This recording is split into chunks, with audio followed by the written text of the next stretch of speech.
ka-stress yata siya, na dizziness na siya, hanggang nagsusuka na siya. Pero ang response ng medical, tagal pa, mga after 2 hours pa ang ambulance na dumating, mga kababayan ko. Now, dito na sobra ng garapalan ang hindi na sinusunod ang batas natin dito. Bakit po, mga kababayan ko, yung paglipat sa kanya, yung papel daw na dala-dala ng sino kaya yung sergeant at arms ba or mga kapulisan ba, wala pa disclosure noon, pero pinipirmahan daw ni Chua. Ito si Jewel Chua ay ano lang ito siya, mga kababayan ko, chairman sa tuwad committee nila. Okay? Ang alam natin diyan, ang batas is pag may mga ganung pangyayari, mga request documents, hindi ba yun pipirmahan ng Speaker of the House, mga kababayan ko? Kasi sa congressman yan. Ano kaya, sino bang mga abogado dito nga nakakakinig, sabi po kayo kung tama ba yung ginagawa sa House na ang chairman lang sa tuwad committee ang pipirma sa request for transfer ng nakaditin sa Kongreso. Dapat yon ang Speaker of the House ang mag-perma dyan, di ba, mga kababayan ko? Hindi masyado ang reception natin ngayon kasi nagbabiyahe pa ako, mga kababayan ko. Sumingit lang ako dahil sa balitang ito. Ngayon,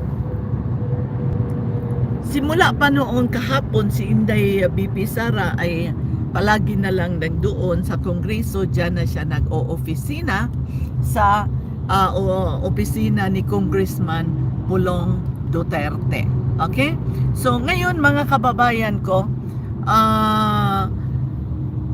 hindi tayo makapagtagal masyado kasi limitado din ang data ang ginagamit ko ngayon dahil sa nagbabiyahe pa ko. Makita naman ninyo, mga kababayan ko, nagbabiyahe ko. Ipakita ko sa inyo, traffic ngayon.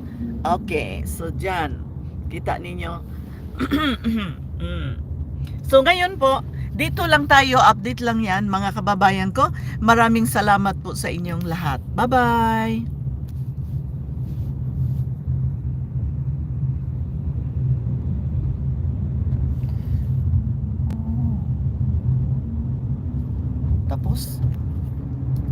Tapos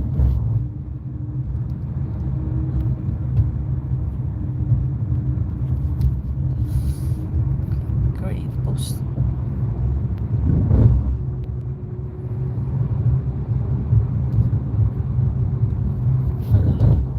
Hindi naman siya wala. Saan naman eh?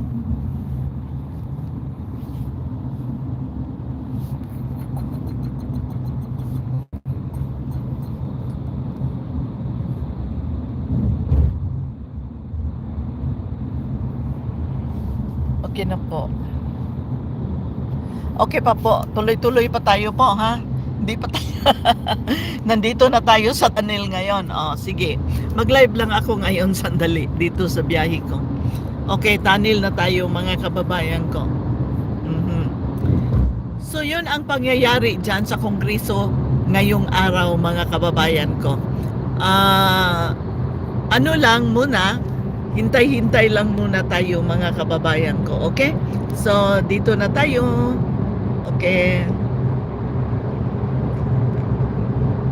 Alright. So, dito na, mga kababayan ko. Okay. Magtapos na tayo dito.